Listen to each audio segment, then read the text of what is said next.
पहले हम बात कर रहे हैं उत्तरकाशी की, जहां पर 41 मजदूर अंदर फंसे हुए हैं एक सुरंग के, और पीएमओ के अधिकारी भास्कर खुलवे ने कहा है कि ड्रिलिंग नहीं चल रही है। उन्होंने बताया कि 5 प्लान बनाए गए हैं, ऑपरेशन में 4 से 5 दिन लगेंगे, वर्टिकल और हॉरिजॉन्टल ड्रिल किया जाएगा। भास्कर खुलवे बड़कोट से भी कहा है उन्होंने कि बड़कोट से भी ड्रिल किया जाएगा, यानी हर वो कोशिश की जाएगी जिससे किसी तरह से इन सभी 41 लोगों की जान बचाई जा सके, और वहाँ पर लगातार इस पर नज़र रखी गई है। इस पूरे मामले पर डीएम से भी बात की है हमारे सहयोगी किशोर रावत ने।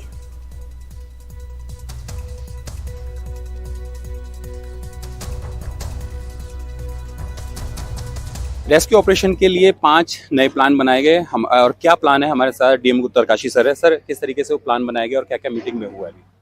जी, आज पीएमओ स्तर पे आज यहाँ पे अधिकारी आए हैं और उनके द्वारा एक बैठक की गई और विशेषज्ञों के साथ राय मशवरा करने के बाद विभिन्न विकल्पों पे चर्चा हुई, और सारी विकल्पों पे चर्चा करने के बाद शॉर्ट लिस्टिंग करके 5 प्राउंड अप्रोच एक अपनाई गई है, जिसमें 5 स्तर पे ये कार्य किया जा रहा है और उनके लिए अलग अलग एजेंसियों को ये कार्य दिया गया है। सर, 5 प्लान थोड़ा जल्दी बता दीजिए।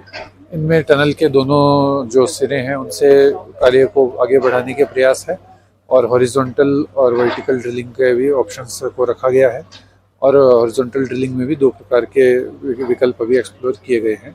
तो उन पे अलग अलग एजेंसीज उन पे वर्क कर रही हैं, और उनके संसाधनों को मोबिलाइज करने के लिए, मैन पावर को मोबिलाइज करने का काम भी एग्जीक्यूटिव एजेंसीज ने शुरू कर दिया है। तो हम उम्मीद कर रहे हैं कि इनमें से कुछ प्लान्स जल्दी ही अच्छा रिजल्ट देंगे। कितना समय लगेगा सर?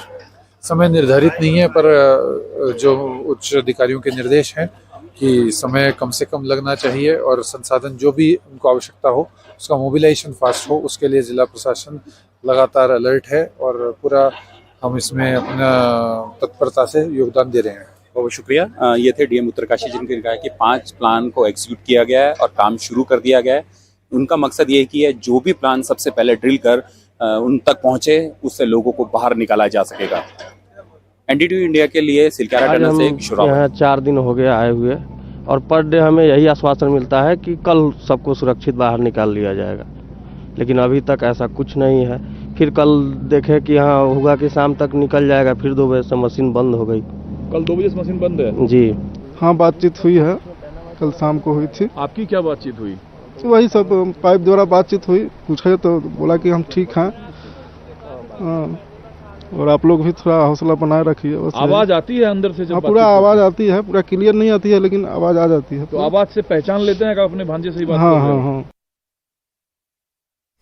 और सीधा रुख करते हैं हम किशोर रावत का, जो लगातार इस पर रिपोर्ट कर रहे हैं। किशोर, आप लगातार शुरू से देख रहे हैं कि वहां पर किस तरह की कोशिशें हो रही हैं इन सभी लोगों को बाहर निकालने के लिए। जो 5 प्लान जो बताए जा रहे हैं, उनमें से कौन सा ऐसा प्लान है जो कि पहले वहां पर इस्तेमाल नहीं किया गया? क्यों इससे ज़्यादा इन प्लान से अब ज़्यादा उम्मीद जताई जा रही है? देखिए, ये काफ़ी लंबा समय हो चुका है, 7 दिन गुजर चुके हैं और अभी भी वो लोग अंदर फंसे हुए हैं। अब ऐसे में जो प्लान, जिस तरीके से आपने कहा कि पहले एग्जीक्यूट क्यों नहीं किया गया, क्योंकि इनको लग रहा था कि वो मलबा पहले उसकी डेंसिटी या फिर उसकी कैपेसिटी नहीं समझ पा रहे थे कि कितनी है कैपेसिटी में और कहाँ से गिर रहा है। पहले इन्होंने कई तरह के अपने सोर्सेज के, अपने जो उनके पास सोर्स थे उनसे उन्होंने मलबा निकालने की कोशिश की, वो सफल नहीं हो पाया। फिर उसके बाद उन्होंने ऑगर मशीन मंगाई, वो भी सफल नहीं हो पाई। फिर अमेरिकन ऑगर मशीन बुलाई, वो भी लगातार ड्रिल करी थी, लेकिन अंदर लैंडस्लाइड बहुत तेज़ी से हो रहा है और बड़ी तादाद में हो रहा है, वो भी काम रुका हुआ है। इसके अलावा उन्होंने इंदौर से मशीन मंगाई, वो भी अभी फ़िलहाल डिस्प्ले की तरह बाहर खड़ी है, अभी उसमें भी काम नहीं हो पाया है। इसके अलावा जो अब 5 प्लान की बात कर रहे हैं, उसमें सिलकारा टनल से तो ड्रिल किया ही जाएगा। इसके अलावा सिलकारा टनल से ठीक ऊपर 120 मीटर पर इन्होंने निशान लगाए हैं, और वहाँ जाके उन्होंने माना है कि इस जगह से ड्रिल किया जाएगा, यानी वर्टिकल। हॉलैंड से मशीन मंगवाई है इन्होंने और वो ड्रिल करेगी। इसके लिए उन्होंने काम शुरू कर दिया वहाँ तक, यानी 120 मीटर तक जाने के लिए उन्होंने सड़क बनाना शुरू कर दिया। जेसीबी ने काम शुरू कर दिया काम। इसके अलावा बड़कोट से जहाँ इस टनल ने वहाँ मिलना था, वहाँ से भी करीबन 480 मीटर का पैच रह गया था जिसे जुड़ना था, वहाँ से भी ड्रिल करेंगे।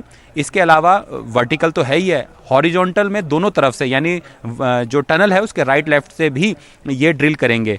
तो कुल मिलाकर हर ऑप्शन पर काम किया जा रहा है, लेकिन इनको जो सबसे ज़्यादा उम्मीद है वो वर्टिकल ड्रिल पे ये मान रहे हैं कि वर्टिकल ड्रिल से किया जाएगा। इसके लिए पीएमओ की जो डेलीगेशन टीम थी वो यहाँ पर सभी अधिकारियों से मिली, सभी अधिकारियों से उन्होंने सलाह मशवरा करी और उन्होंने कहा कि इस पे वर्टिकल और हॉरिजॉन्टल ड्रिल करना बेहद ज़रूरी है। इसमें सबसे जो कामयाब है वो ऋषिकेश कर्णप्रयाग रेल लाइन है। वहाँ के कर्मचारी जो एक्सपर्ट्स हैं उनसे बुलाया गया, उन्होंने कहा कि जो सबसे पास, इस ड्रिल के सबसे पास जो जगह है वहाँ से ड्रिल किया जाए ताकि जल्दी पहुँचा जा सके। लेकिन एक बात जो प्रधानमंत्री के पूर्व सलाहकार है उन्होंने कही, भास्कर खुल्बे ने, कि इस ऑपरेशन को 5 से 6 दिन या 7 दिन भी लग सकता है।